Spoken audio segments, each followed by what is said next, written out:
बातुल भूत विवश मतवारे, ते नहीं बोलहि बचन विचारे। तिनकर कहा सुनी नहीं काना, संत शंभु सिरि पद अपवादा।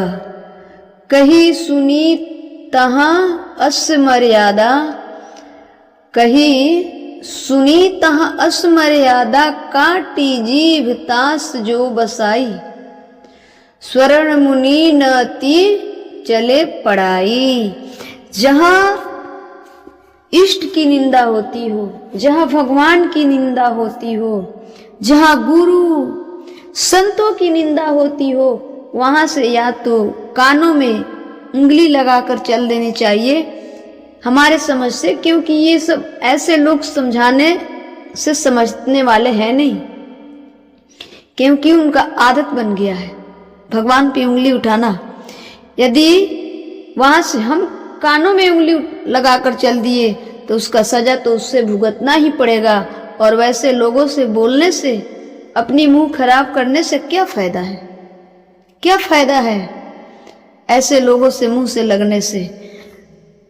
नहीं तो यदि आप में उतना समर्थ हो, आप समर्थवान हो, तो काटी जीभ तास जो बसाई। स्वर्ण सुनी मुनि नति चले पराई। या तो उसकी जिभ्या, उसकी मुंह बंद कर लो, जिभ्या काट दो, नहीं तो वहां से हट जाओ। क्योंकि कोई ऐसा पाप इतना बड़ा नहीं है जितना बड़ा पाप ये होता है कि गुरु की निंदा, संतों की निंदा, भक्तों की निंदा। जो कुछ लोग हैं ऐसा जो हमारे धर्म पर उंगली उठाते हैं, हमारे संतों पे उंगली उठाते हैं, हमारे भगवान पे उंगली उठाते हैं। जो लोग ये काम करते हैं उनका जन्मों जन्मांतर का पुण्य एक सेकंड में सुकृति सब खत्म हो जाती है। कोई ऐसा पुण्य नहीं, कोई ऐसा पाप नहीं है जो इससे बड़ा हो। ये सबसे बहुत बड़ी पाप है। जो संतों की, जो भगवान की निंदा करता है, उसके सारे जीवन की सुकृति नष्ट हो जाती है। एक संत जी थे जो नित्य भजनानंदी थे, नित्य प्रति भजन करते थे भगवान की नाम जप। जब उनकी नाम जप रुक गई तो किसी बड़े संत के पास गए तो उन्होंने कहा कि गुरुदेव हमारा तो भजन रुक गया है, नाम जप रुक गया है। जबकि संत से तो कोई बड़ा अपराध हो ही नहीं सकता, संसारिक अपराध तो हो नहीं सकता है ना। बड़े संत थे, भजनानंदी संत थे। उन्होंने कहा कि अवश्य कोई अपराध बन गया होगा, या किसी संतों के प्रति दोष भाव हो गया होगा। उन्होंने कहा कि हाँ, एक संतों के प्रति दोष है तो वही कारण है। ये इस पाप में इतना शक्ति है कि कई जन्मों का पुण्य एक सेकंड में नष्ट कर देता है। यदि हम जवाब नहीं देते हैं ना, हम उसके योग नहीं है, हम उसके बराबरी के नहीं है, तो कान में उंगली लगाकर चल देनी चाहिए। उसका सारा सुकृति नष्ट हो ही गया और उसका हिसाब तो भगवान करेंगे।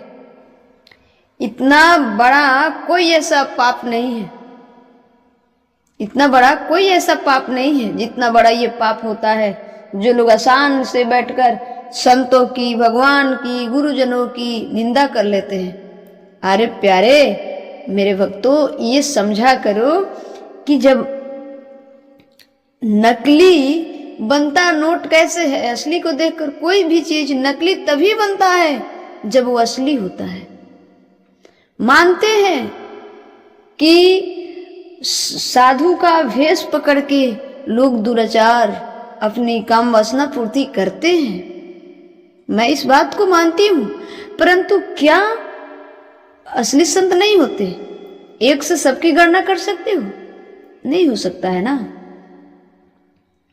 संत और भगवंत में अंतर नहीं है मेरे प्यारे, इसलिए भक्तों की निंदा से बचो।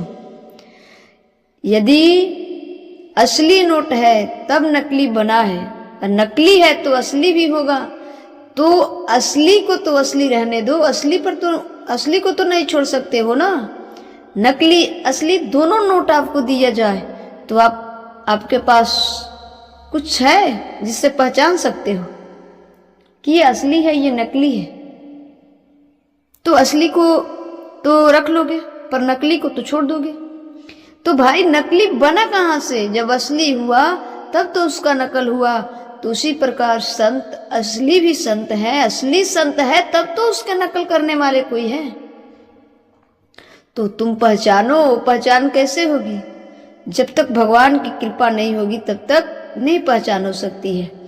इसलिए हमारे ख्याल से जहाँ भी संतों की निंदा, भगवान की निंदा होती हो तो काटी जीभ तास जो बसाई, काटी जीभ तास जो बसाई, स्वर्ण मुनि नति चले पराई। या तो उसका जिभ्या काट दो। मतलब जिभ्या काटने का अर्थ ये नहीं है कि जिभ्या चाकू छुरी आदि से काट दो, नहीं, उसका बोलती बंद करा दो, उसको डांट दो यदि आप में आप समर्थवान हो तो। नहीं हो तो वहां से कान में उंगली डालकर चल देनी चाहिए।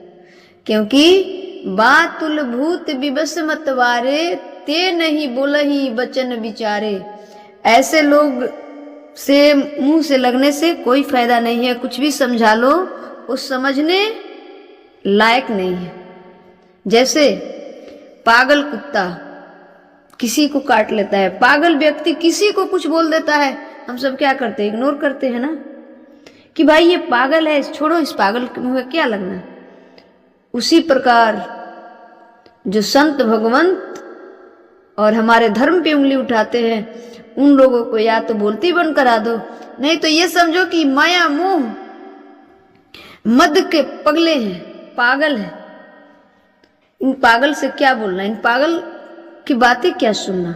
चाहे आपका मित्र, चाहे आपका सगा, कोई भी भगवान की निंदा करता है तो उसका परित्याग तत्क्षण कर देनी चाहिए। बातुल भूत विविस्मत वारे, ते नहीं बोलहि बचन विचारे, तिन कर कहा सुनी नहीं काना, संत शंभु श्रीपद अपवादा, कही सुनी तहाँ अस मर्यादा, काटी जीभ तास जो बसाई, स्वर्ण मुनि नति चले पढ़ाई।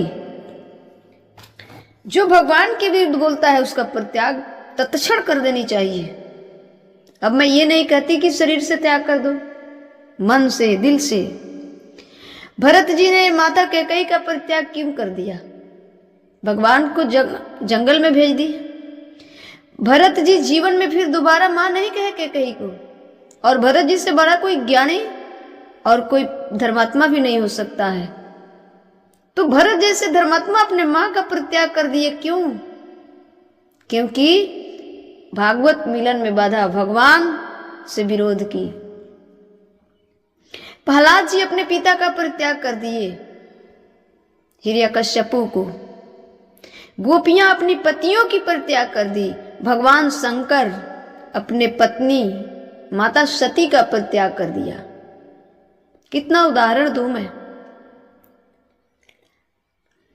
बलि अपने गुरु का परित्याग कर दिया और गुरु की वचन को तोड़ करके भगवान के आगे बढ़ गए और भगवान को 2 पग भूमि देने के लिए तैयार हो गए।